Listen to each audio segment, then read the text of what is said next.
Welcome to Cisco Tech Beat, the podcast that explores the people and stories behind what inspires the newest innovation. I'm your host, AB, and I'm very thrilled to welcome Akshay Bhargava, VP of Product Management for AI and Software Platform. Akshay, welcome to Tech Beat. Hey, thank you. It's great to be here. Absolutely. And we got to see each other the other day for another shoot, so this is kind of like our second round. Yeah, it's like round two. Yeah. Awesome. Let's do it. Well, for this one, we're going to jump into Agentic Ops, which I know is sort of like the big thing that Cisco is talking about these days. So Yeah. kind of want to pick your brain a little bit, specifically how it's transforming the way we do work. What are your thoughts on Agentic Ops and why is Cisco sort of really deep in this? Yeah. I mean, first of all, I got to say, Agentic Ops is a really, really big deal. And it's all about transforming how AI is transforming into this next era. You know, earlier AI was all about, you might go into ChatGPT, you ask a question, you get an answer. That's more like chatbot oriented. Right. Agentic is more about letting AI act. Instead of just respond, now it's acting on your behalf. It's doing operations, it's researching stuff, and it's executing things. Right. And, there's a bunch of tools now that have become really, really popular. And people who are using them are seeing exponential productivity, whether it's writing code, like if you use Claude Code or Codex, Right. or also like new tools like Moltbot, Claudebot, even Anthropic has like Cowork. So these tools are really powerful. Now, it brings me to what is Agentic Ops. So that's Agentic AI. Right. A good analogy is like, like what DevOps was for cloud. DevOps was all about like helping you make sure your code is production ready for the cloud. Think of Agentic Ops as very similar for AI. It's all about like helping AI be safe, be secure, be trustworthy so that people can deploy it with confidence. I love that. That's such a great way to bring an analogy in because a lot of people understand the other side of things, but this is evolving in real time. So yeah, it's changing fast. And I mean, there's a lot of enthusiasm about Agentic AI and more specifically, Agentic Ops as an enabler for our customers to start using Agentic AI because they need that trust. I mean, customers are saying, hey, don't just give me, I can't just take any AI. I need AI that I can trust, that my customers can trust. And Agentic Ops is like that operating system and capabilities that lets our customers trust AI. That's right. So it's really important. Yeah, absolutely. And I like the trust aspect to it because that's something that's really important to Cisco overall in terms of all of our technologies. How do we, we talk about ethical AI and, there are a lot of considerations there. How are we making sure that the AI solutions and technology that we give to our customers is trustworthy? Yeah, it's such an important thing. And I think it's one that, frankly, we're very differentiated in Cisco in terms of how we're approaching this and how our customers are able to adopt it. So a key part of it is just recently, the other day I was in a executive symposium and I was chatting with the chief security officer, CVS Health. Now, CVS Health is one of North America's largest healthcare. Absolutely. And they see an opportunity. And so they've built AI for their end customers. And the value prop of that AI is so compelling because it reduces the cost of care. It provides a better experience for their users. So very powerful AI. But they needed a partner who could help them make sure that AI is going to be trustworthy and safe and secure and give them the right visibility, observability into that AI. Right. So they partnered with Cisco and they talked about how they're using Cisco's AI defense product to help them understand how their AI is performing, right, and understand if it's safe. And without getting too technical, there's a whole bunch of things that Cisco AI Defense does for them. Everything from the supply chain, which means understanding where that AI is sourced from, running something called validations to make sure like, hey, what are the vulnerabilities or potential risks that this AI has?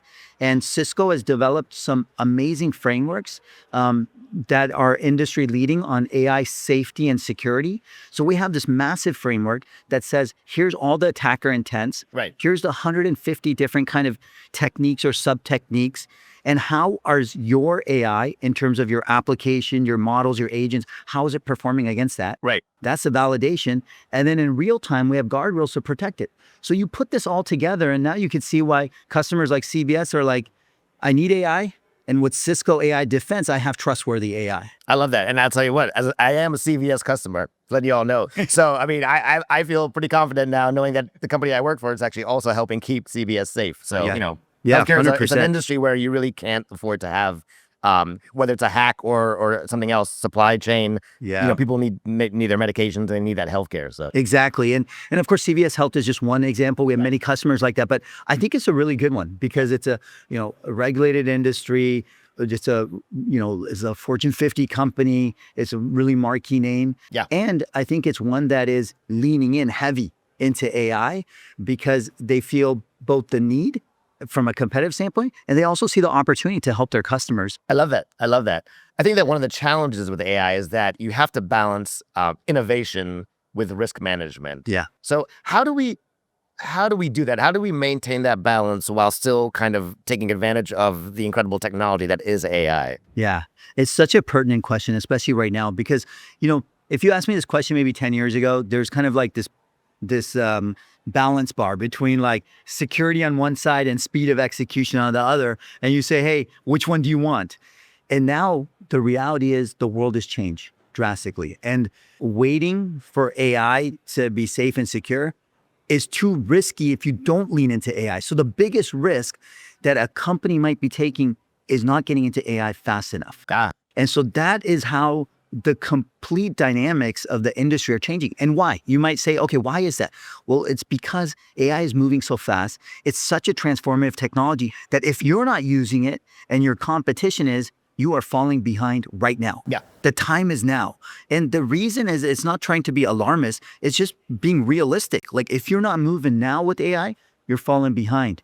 And you're falling behind at an exponential clip. Right. So the reality is today, when you think about balancing innovation and risk, with AI, it's almost like you have to lean into AI.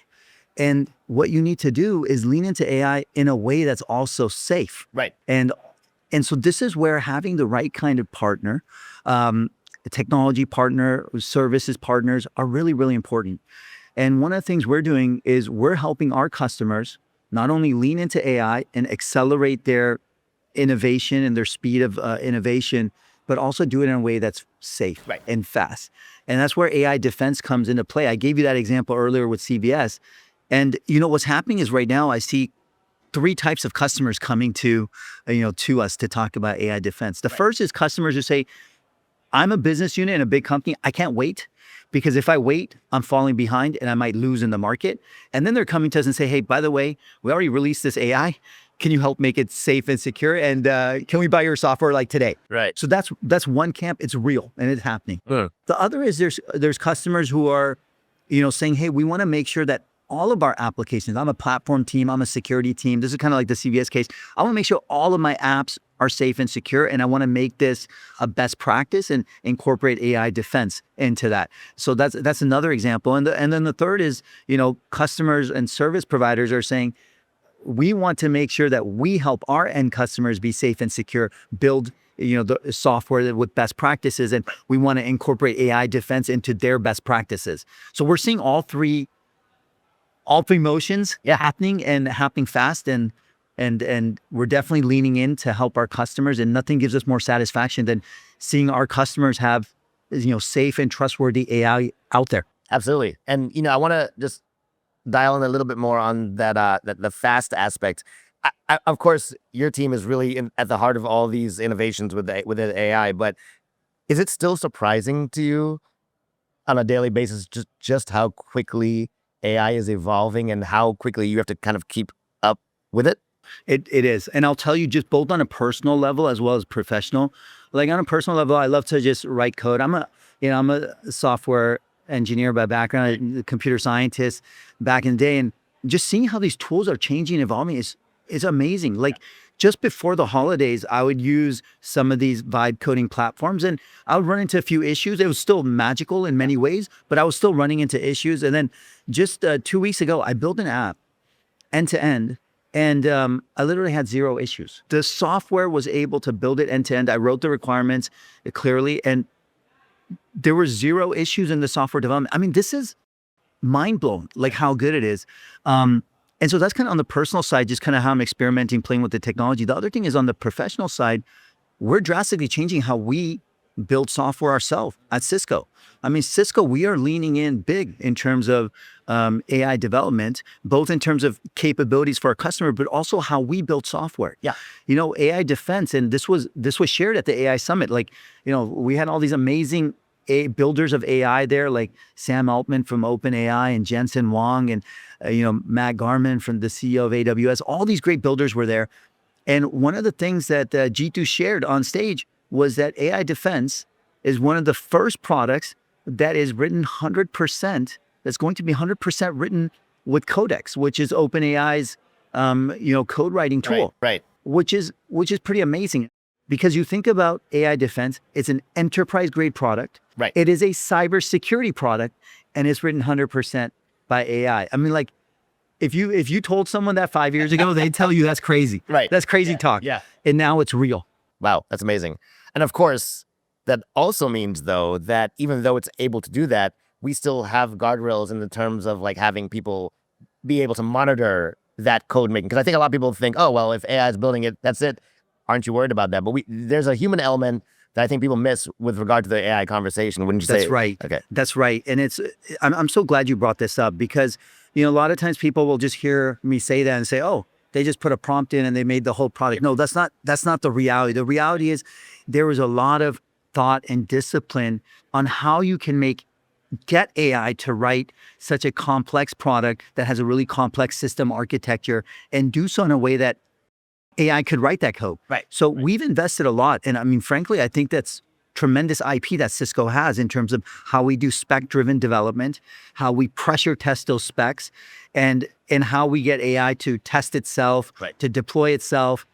All of that is really IP in how you give the input to AI so that AI can be successful. Right. Because if you don't have all that hard work up front and all of that rigor, then AI will not be able to build you a secure, reliable, performant kind of product. Absolutely. So that's really the IP up front is in that process. But the beautiful thing is once you do that, you can literally say, okay, AI, here's the spec-driven development. Here's all the details. Go. Yeah. Love that. I love that. And it's core to how we at Cisco overall think about AI, which is really, it's a tool that is used in conjunction with human capability. And it's really there to help you do your work better as opposed to just doing it by itself. I want to go back to the AI summit, which was greatly successful for us and for our partners and our competitors. And this is where I'm kind of going.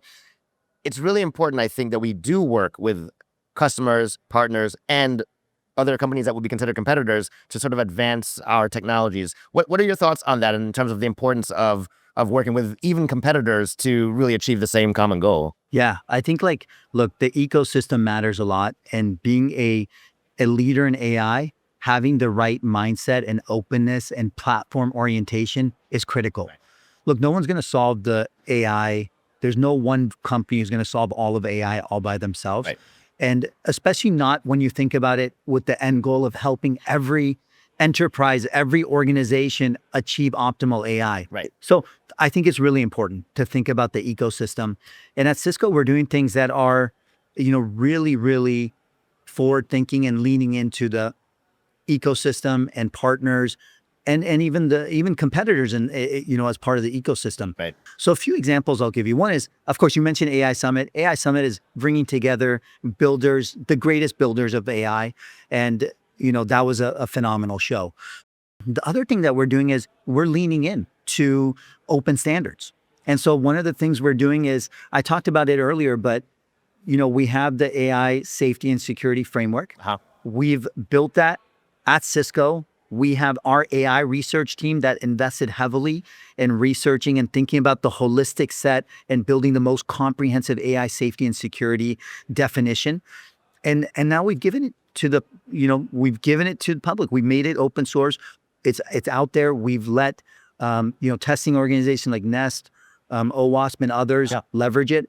And we've also built it into our own products. But more importantly, we've opened it up. So that's an example of open standards helping the whole community, because we want everyone to have safe and secure AI software. Right. And the best way to do that is to have a common nomenclature, have a deep understanding of the different types of threats, whether it's, multi-turn or, or single turn type of attacks or prompt injections. Understand that holistically. The third example that I'll give you is that as we're building a lot of our products, including products like AI Canvas, AI Canvas is really a magical product that brings together the central management for all of Agentic Ops in a single place. And it's built with AI. It's built to be multiplayer, and it has generative UI in it. So you could literally say, hey, tell me what's wrong with my network, and it draws you a network diagram and pinpoints where the problem is and recommends a fix and say, do you want me to fix it? That is a product that is so powerful when you bring together not only the Cisco portfolio products, but also bringing in the ecosystem of products that customers have in their environment. That's right. And the third piece is, don't forget, customers. We have some of the smartest customers and best customers in the world. They have IP too.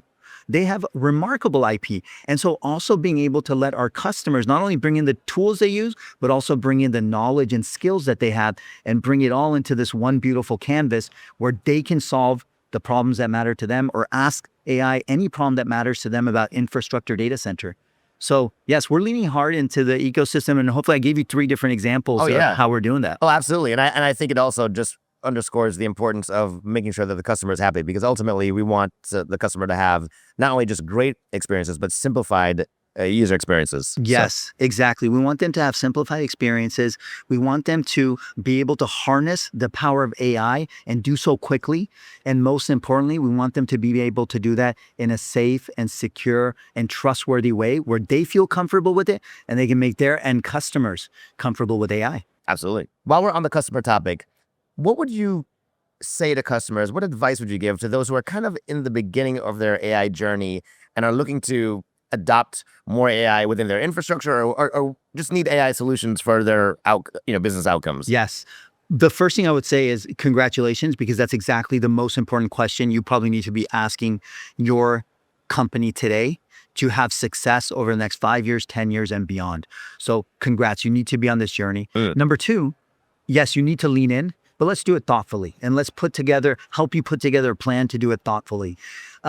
There's kind of 2 dimensions to this that I would encourage customers to think about. The first is just understanding that AI is also a journey. AI is iterative, AI is changing, and also your understanding of how you adopt and use AI and how you build your own skills is going to grow and increase over time. So the most important thing is to get started. It's kind of like, you go to a gym and, people make lots of New Year's resolutions. They say, hey, I'm going to go to gym. I'm going to be so strong. I'm going to be so healthy.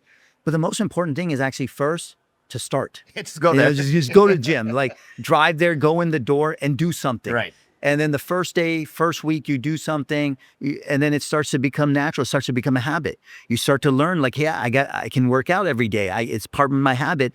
And then slowly, you start to build that skill. And now you say, okay, going to gym is after week 1 or 2. Hey, I can do more than not just go to gym. I can start to get better and more proficient at certain aspects. Right. And now I can do, I can lift more. I can run longer, or whatever your criteria is. AI is the same way. It's like a muscle in the organization. You got to first start leaning in, and then you got to start understanding what are all of the parameters. And there's new parameters coming in, new tools, new capabilities, new skills, and you got to learn how to work with those. So that's one dimension. You start iterating and have a growth mindset with it.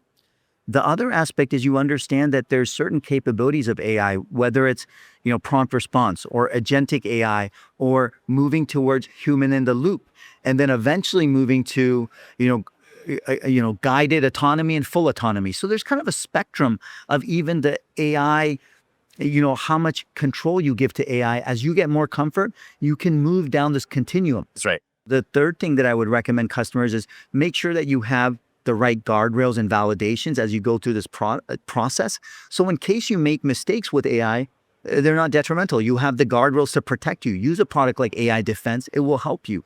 And then the last thing that I would say is that understand, like, what are the customer problems, business problems that you are trying to solve, and make sure that whatever you do with your AI experimentation, you lean in deep into solving a product or a problem meaningfully. Yeah. Right? Like some people will say, oh, let me automate one step of this process. Well, automating one step of a process is not that valuable if the next step needs a human to review it. Now you just create a bigger backlog for the human to review. Right. So think of an end-to-end process that you could fully automate so that you can start to understand and have a visceral feel for the power of AI when you let it automate something holistically. Yeah. So pick a customer problem, automate it end to end. Yeah.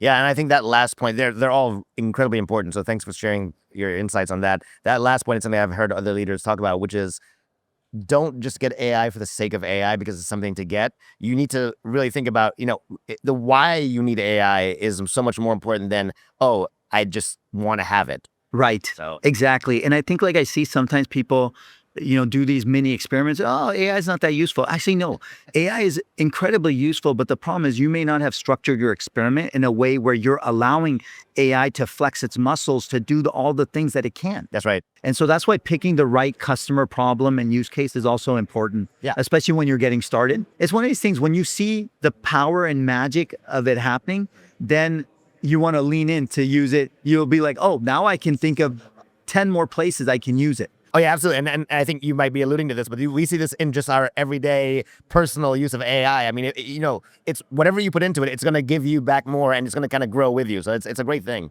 Exactly.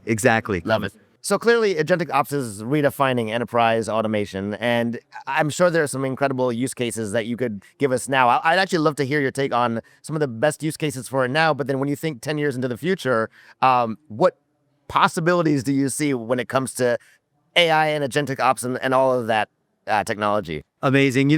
I was just listening recently, at Davos. They had a very similar question, like, when is AGI coming? And they had the expert Demis, who's the head of Google DeepMind and the founder of Anthropic, and Oh, yes. and they're giving their point of view on like when is AGI coming and what's the future? Is it 5 years, 10 years, 3 years? And it's magical just to think about how the possibility of how AI could have not only regular and human intelligence, but even a step beyond it, right? It's pretty amazing to think about that. But when I bring it back to it, yes, and some people say 3 years, 5 years, some people say 10 years. Right. The reality is, when I bring it back and I talk to customers, I say, guess what?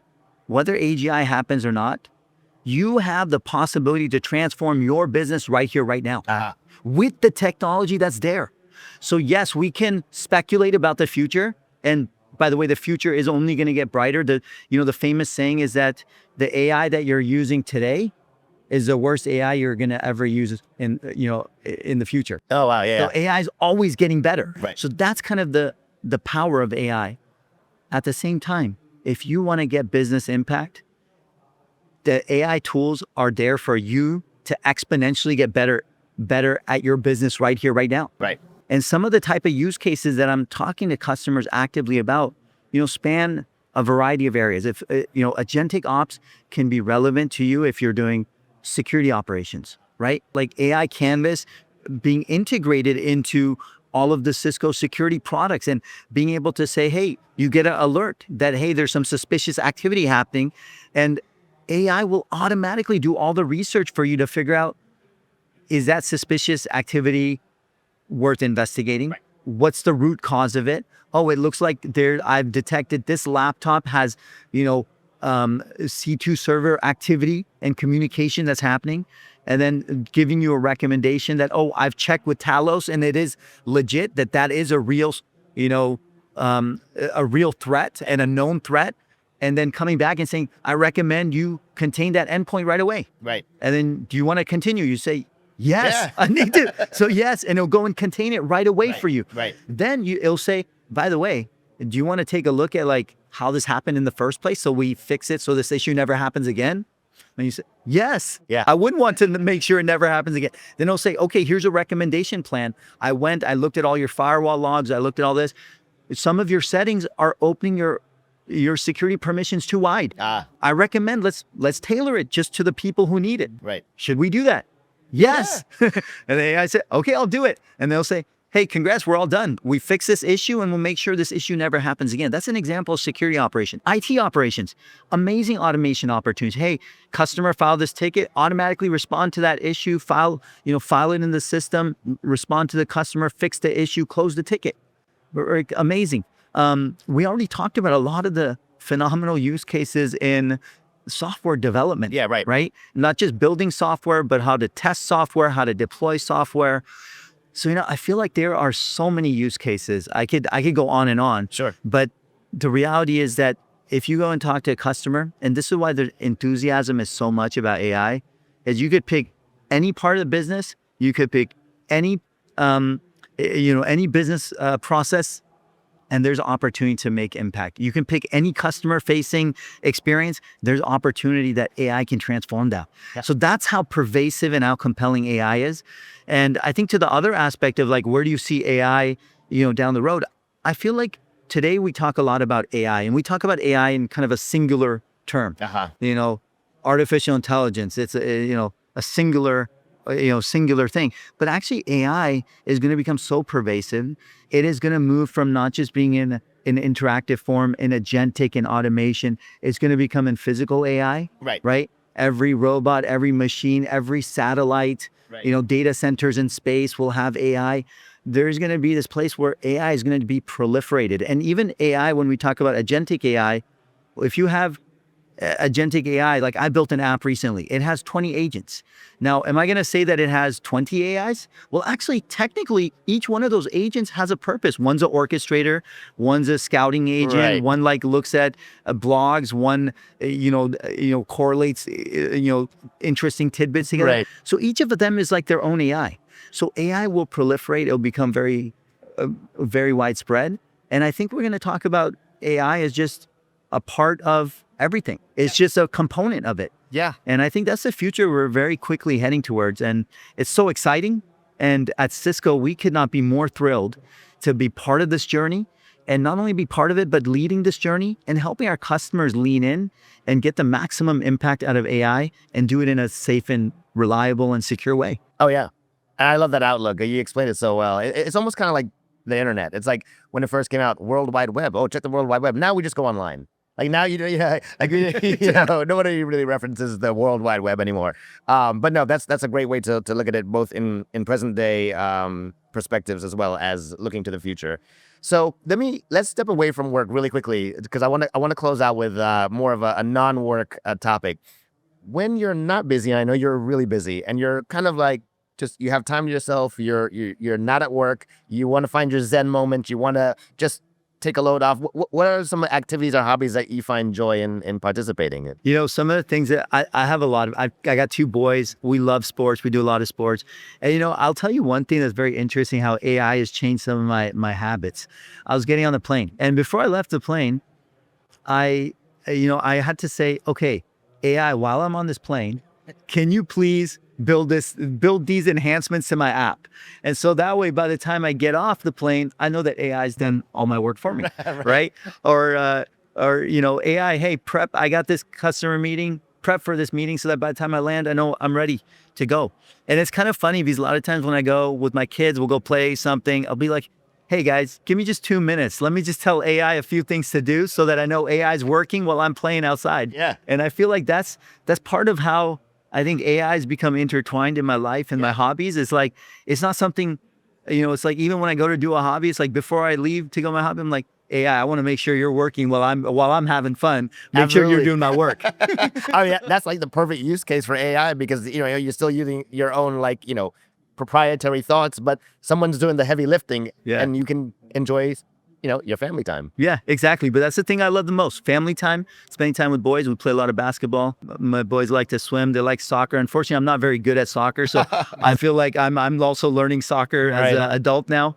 But yeah, those are some things I love to do. I love that. Well, that is, I think, a perfect place to bring the conversation to a close. Akshay, thank you so much. This has been such a pleasure. I think it's been really great for anybody out there listening who doesn't really know a whole lot about AI, or those who do, just to kind of get a perspective on Cisco's approach to AI, why it's such an exciting time to be part of this revolution. And I just want to thank you for your time. I appreciate it. Thank you so much for having me. I think the more that we get the word out about AI, the more people learn. And I think the thing that I would say is lean in. Get started today. If you're not using some of these AI tools, if you're at Cisco, if you're at one of our customers, start today. Start using tools like Claude Code, Codex, use them today.